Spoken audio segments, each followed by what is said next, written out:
Bonjour, bienvenue à Bruxelles au Parlement européen pour un nouveau numéro d'Europe Hebdo. Après les attentats à Paris et à Saint-Denis, et maintenant qu'on sait qu'un assaut a été lancé à Saint-Denis, à quelques mètres du Stade de France, plusieurs terroristes neutralisés, maintenant que l'on sait que la plupart des terroristes sont français, maintenant qu'on sait qu'ils s'étaient presque tous rendus en Syrie, maintenant qu'on sait qu'ils étaient 9, mais que ni leur préparation, ni leur conversation n'ont été repérées par les radars du renseignement français, mais aussi belge, maintenant qu'on sait que ces attentats ont été préparés en Belgique, à Molenbeek, plaque tournante du terrorisme islamiste, maintenant qu'on sait qu'il y avait un ou plusieurs terroristes qui étaient de faux demandeurs d'asile syriens arrivés en Europe via la Grèce.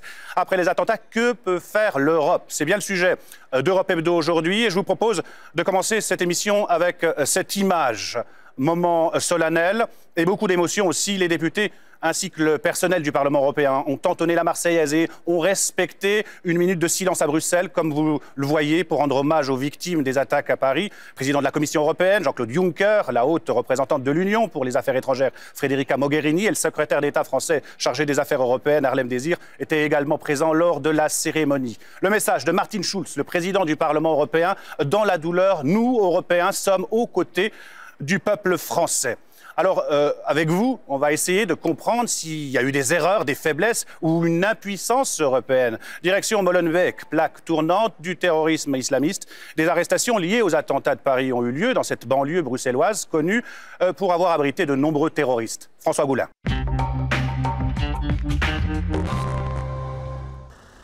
Molenbeek.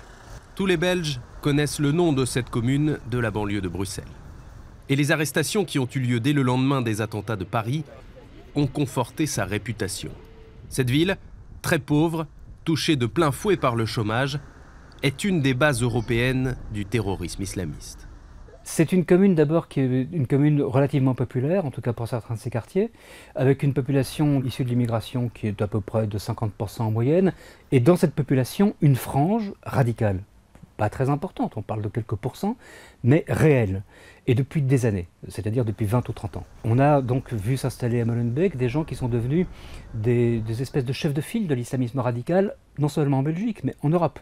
La figure la plus connue de ces islamistes de Molenbeek, c'est lui, Abdelhamid Abaoud, chef de la cellule terroriste de Verviers, démantelée en janvier 2015.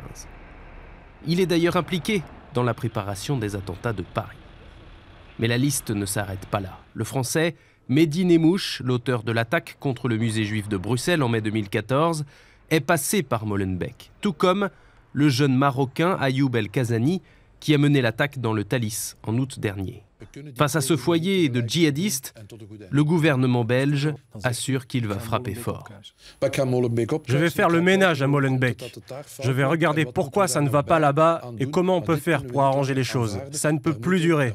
Il faut trouver une solution à ce problème. Le problème de la radicalisation ne concerne pas que Molenbeek, mais toute la Belgique.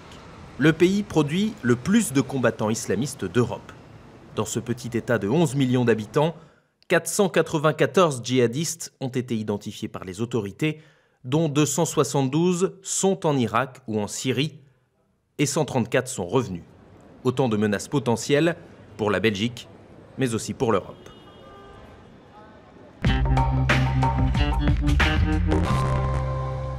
Alors, nous avons rejoint sur ce plateau Sylvie Goulard, bonjour. Vous êtes eurodéputée, membre de l'Alliance des démocrates et des libéraux, élu sous les couleurs du MoDem. Vous réclamez la création d'un FBI européen. On y reviendra. En face de vous, Philippe Lamberts, eurodéputé belge du groupe Les Verts.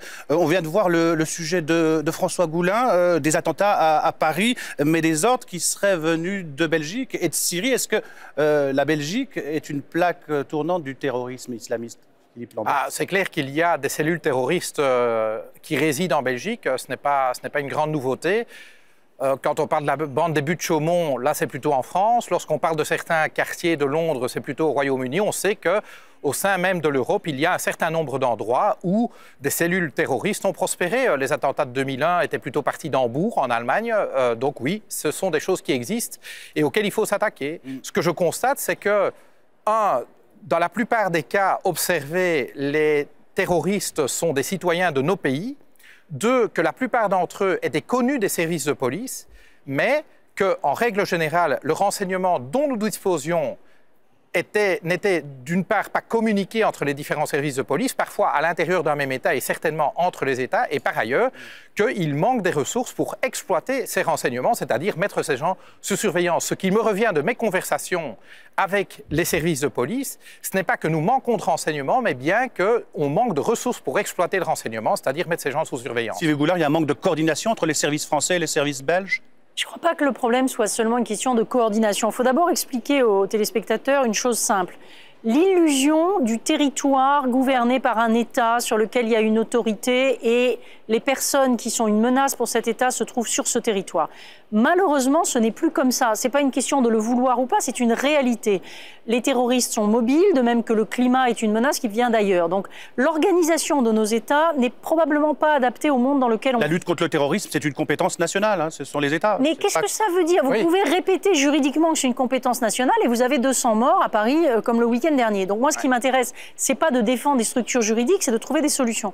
Il est évident que nous pourrions aller bien au-delà de la coordination, qui est bien sûr la première étape, mais chacun sait que la coordination ne marche pas bien. Il n'y a même pas de bonne coordination parfois entre les différents services de police d'un même pays.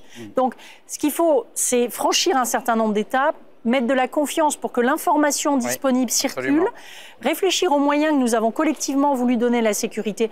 Tous ces gens qui maintenant font le virage sécuritaire, en février 2013, quand le budget européen a été adopté pour les 7 années qui viennent, est-ce qu'ils ont placé la sécurité et le terrorisme en tête de leurs priorités? Non. On a fait quoi? On a fait un budget du passé dans lequel l'essentiel, c'est la politique agricole commune et les fonds structurels. Donc il y a un jour où il faut aussi assumer que si on veut faire des choses ensemble au niveau européen, il faut des moyens juridiques et des moyens matériels et financiers. Revenons sur la Belgique, qui a été un peu l'organisation non gouvernementale la plus importante du monde, n'a pas de gouvernement pendant un an. Est-ce que ça n'a pas joué dans ce manque de coordination des polices? Non, je ne crois pas. Manque de communication des informations. Je vous rappelle que la Belgique a toujours eu un gouvernement. Simplement, pendant 500 jours, on a eu un gouvernement en affaires courantes, ce qui ne veut pas dire pour autant que les services de police ne fonctionnaient pas, que la justice ne fonctionnait pas dans ce pays. Maintenant, de nouveau, avons-nous mis suffisamment de moyens sur la surveillance de ces individus qui sont connus des services de police, qui sont revenus? Ce que je constate, c'est que même l'administration municipale et la zone de police de Molenbeek n'a pas toujours les informations sur les gens qui sont revenus d'Irak, parce que ces informations sont détenues par la Sûreté de l'État, un autre service de police en Belgique, et que, comme le disait Sylvie, eh bien, parfois les informations ne circulent pas vraiment très bien entre les différents services. Et donc, la Belgique n'a pas été laxiste, alors, sur le coup?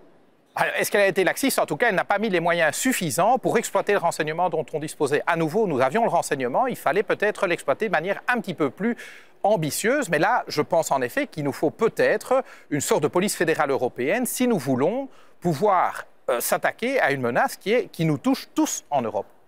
Alors, on va essayer de répondre à cette question. Comment l'Union européenne lutte-t-elle contre le terrorisme? L'Europe, elle a des outils. Revue de détail, et on réagit juste après.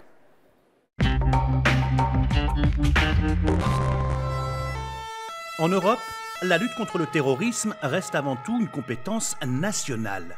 Mais face à la recrudescence des attentats, une coordination européenne a été mise en place. Voici les principaux outils de l'Europe dans la lutte contre le terrorisme. Le système d'information Schengen. Ce fichier informatique européen permet aux services responsables des contrôles aux frontières, policiers et douaniers, et aux autorités judiciaires d'un État Schengen de disposer de données sur des personnes signalées et des objets et véhicules recherchés.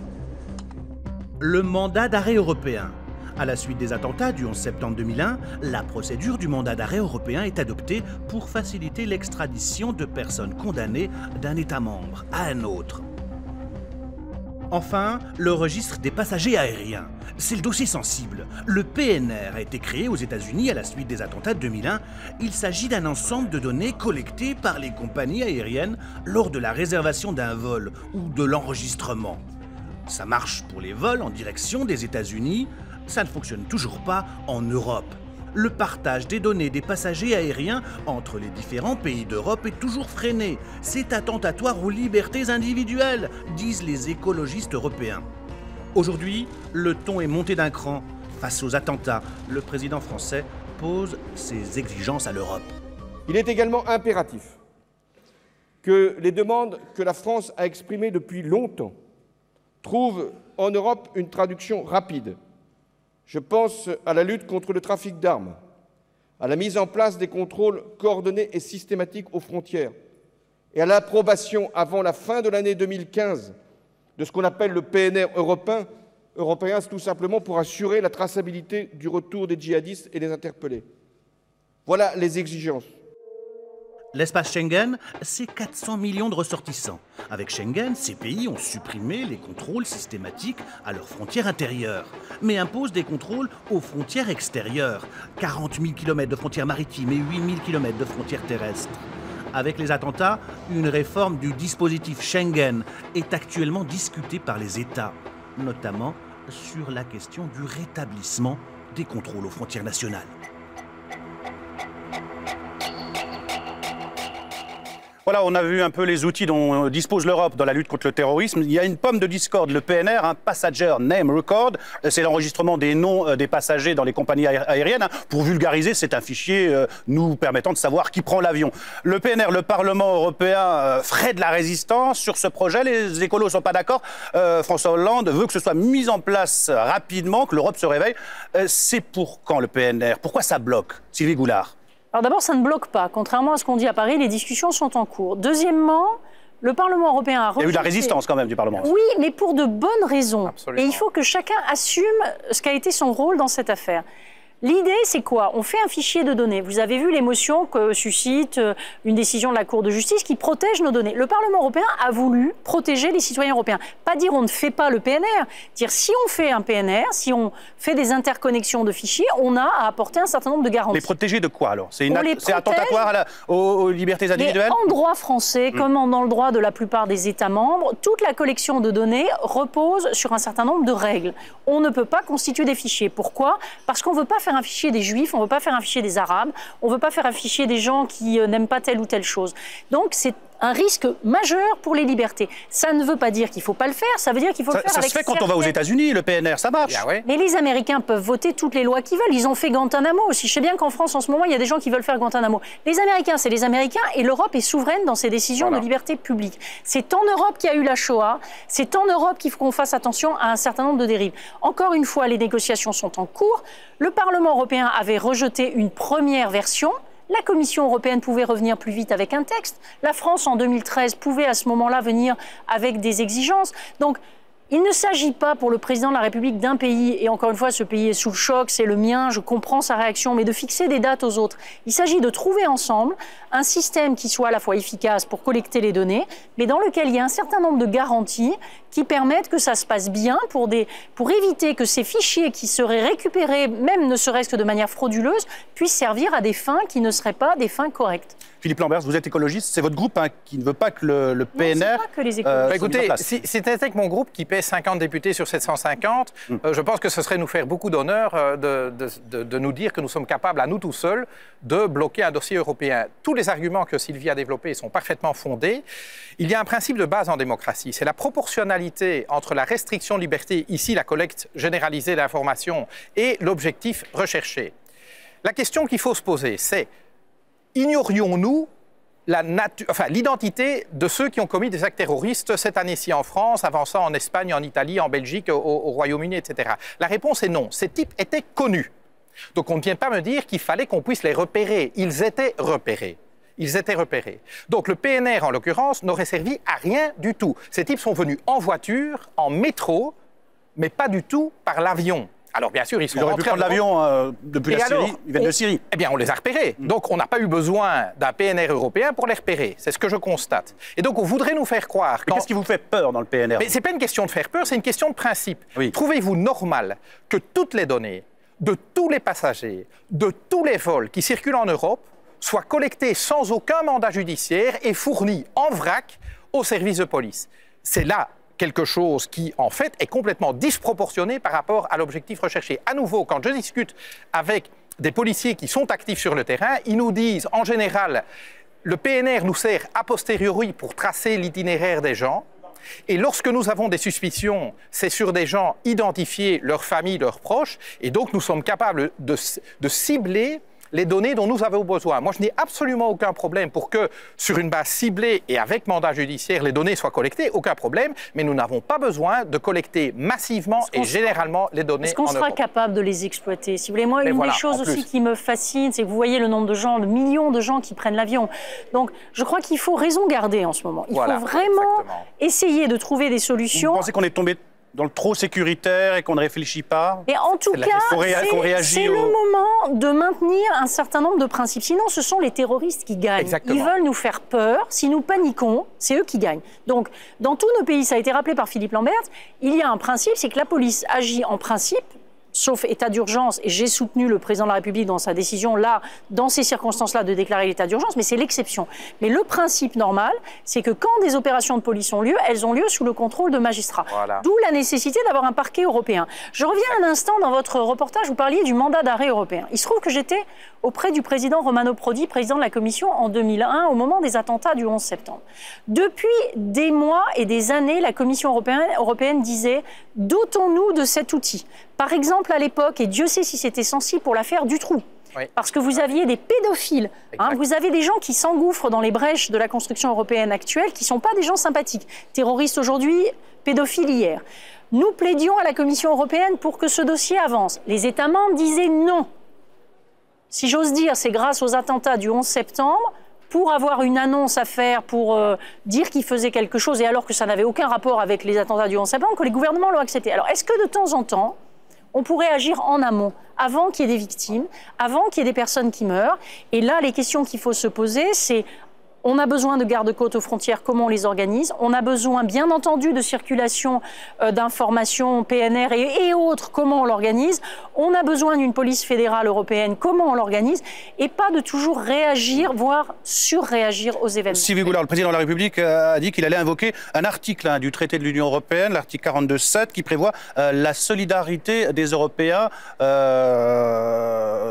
quand un pays, en fait, est agressé. Qu'est-ce qu'elle va donner, cette initiative, concrètement? Alors, d'un côté, je n'ai aucun doute que nos partenaires vont exprimer leur solidarité. Simplement, il faut se mettre à la place des autres.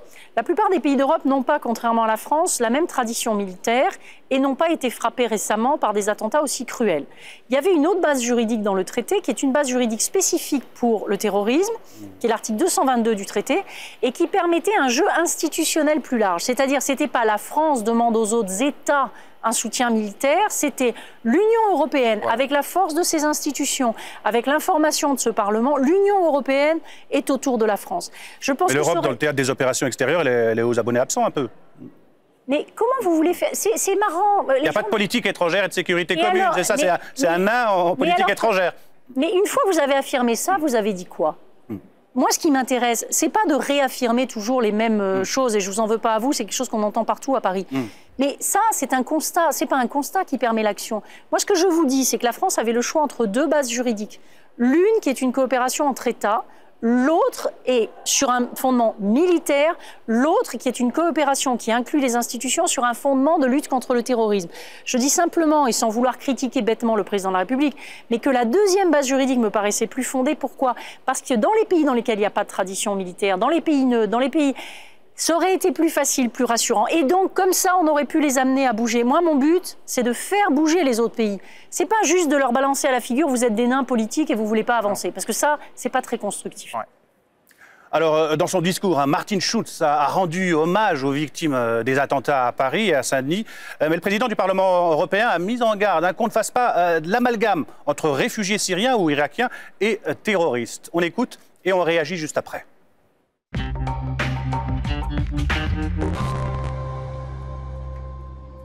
Les attentats de Paris étaient une attaque contre notre liberté, une attaque contre nos valeurs européennes et notre mode de vie, une attaque contre nous tous.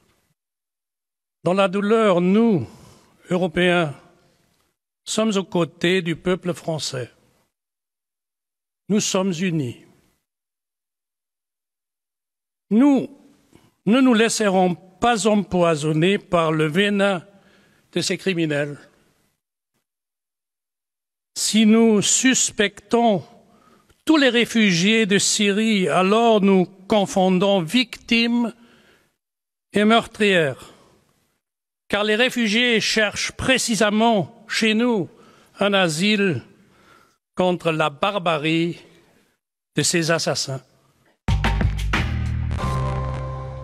Alors, on a découvert après les attentats qu'un ou plusieurs terroristes étaient de faux demandeurs d'asile syriens arrivés en Grèce arrivés en Europe via la Grèce.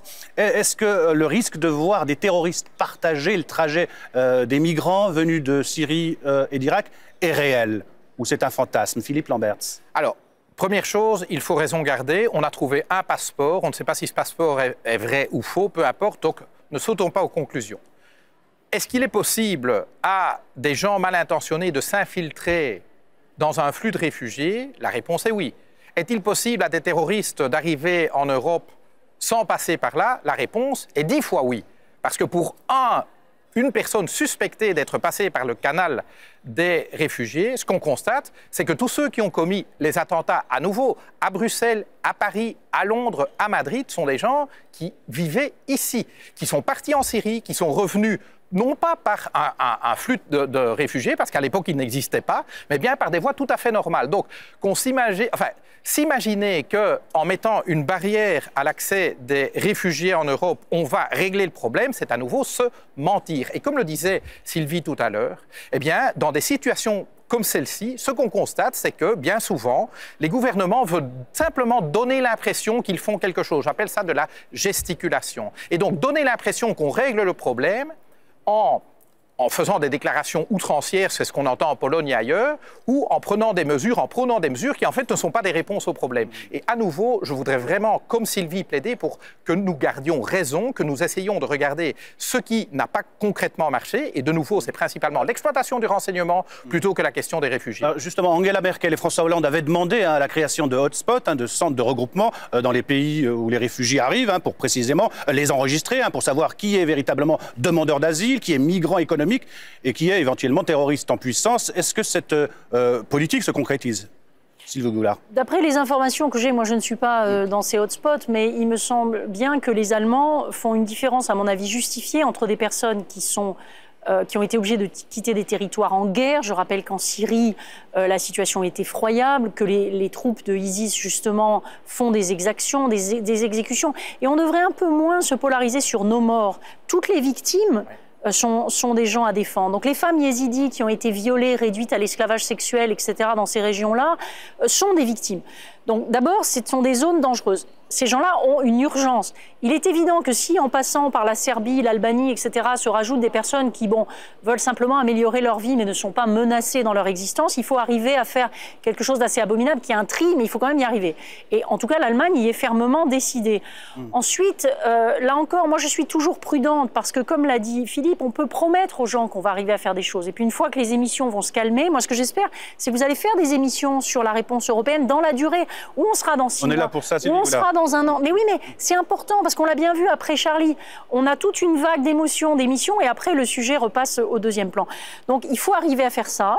Il faut renvoyer éventuellement dans des pays sûrs les gens qui viennent de pays sûrs et il faut aussi trouver une solution à la fois diplomatique et militaire pour que ce gigantesque camp d'entraînement qu'est la Syrie ne continue pas à former des gens qui viennent chez nous. Mais il y a quand même un problème qu'on ne peut pas éluder. Pardon. Est-ce que ces problèmes, ces attentats ne posent pas la question du contrôle des frontières? Est-ce qu'on va revenir en arrière, Schengen, revenir contrôler nos frontières intérieures? Non, ça c'est certainement Écoutez, pas ça aurait en France, impact. Je ne sais même pas si c'est matériellement possible vu les flux de camions qui passent. Entre le Luxembourg et la France, vous avez 70 000 journaliers. Ce qui se passera, c'est qu'au bout d'un moment, on les lèvera, ces contrôles. Donc il est beaucoup plus efficace. Encore une fois, comme je l'ai dit, de créer un... On les lèvera pourquoi? Il y a des conséquences économiques désastreuses? Des conséquences économiques, la durée. Hier soir, j'avais une amie belge qui était allée voir sa mère, qui m'a dit qu'elle avait mis 1h30 à franchir la frontière française. Parce qu'elle est fermée? Parce qu'il y a des contrôles. C'est le cas entre l'Italie et la France. Donc encore une fois, ce sont des mesures qu'on peut comprendre dans une situation exceptionnelle pour traquer un individu. À long terme, il y a une autre question. Mais il y a une autre question, moi, que je veux soulever, c'est qu'il y a aussi un échec de nos relations avec les populations musulmanes de nationalité française, belge, etc., qui vivent sur nos territoires.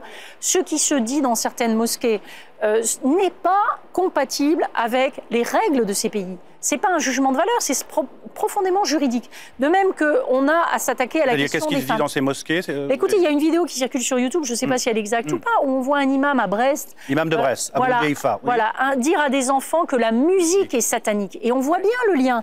Si vous mettez dans la tête d'enfants de 10 ou 12 ans que parce qu'ils écoutent de la musique, ils vont se transformer en cochon ou en singe, dans quelques années, vous aurez peut-être des candidats à aller porter la mort au Bataclan. La musique est une activité pacifique qui, dans nos pays, est autorisée. C'est en plus un des arts les plus beaux que nous ayons.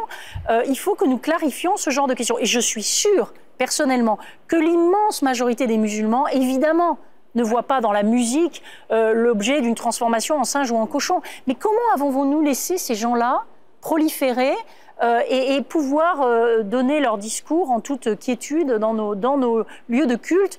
Encore une fois, la liberté de culte étant aussi garantie en France. Mais si je peux me permettre, sans aller jusque-là, qu'est-ce que je constate, c'est que nous sommes tous horrifiés et vraiment remués jusqu'au tréfonds de notre âme en voyant les images des attentats de Paris, mais souvent, dans notre population d'origine musulmane, nous avons à ce moment-là des jeunes qui nous montrent les images de femmes, d'enfants, de civils tués par des bombardements à Gaza, au Yémen, en Syrie, en Irak, en Afghanistan. Et en effet, s'imaginer qu'on peut faire la guerre propre, c'est évidemment une vaste fumisterie, mais là... Sur Schengen, vous pensez qu'on va revenir en arrière, qu'on va fermer, fermer les frontières comme c'est demandé? On voit bien qu'il y a énormément de gesticulation dans ce sens-là. Je pense, tout comme Sylvie, que ça n'est pas une réponse. Ce qu'il faut... Ça n'est pas une réponse, pourquoi? Mais parce que vous allez empêcher 70 000 personnes qui travaillent au Luxembourg d'aller travailler et que ça n'empêchera pas un cinglé de passer avec une kalachnikov. Le vrai sujet, c'est pas efficace, même si on peut rêver d'arrêter tous les gens.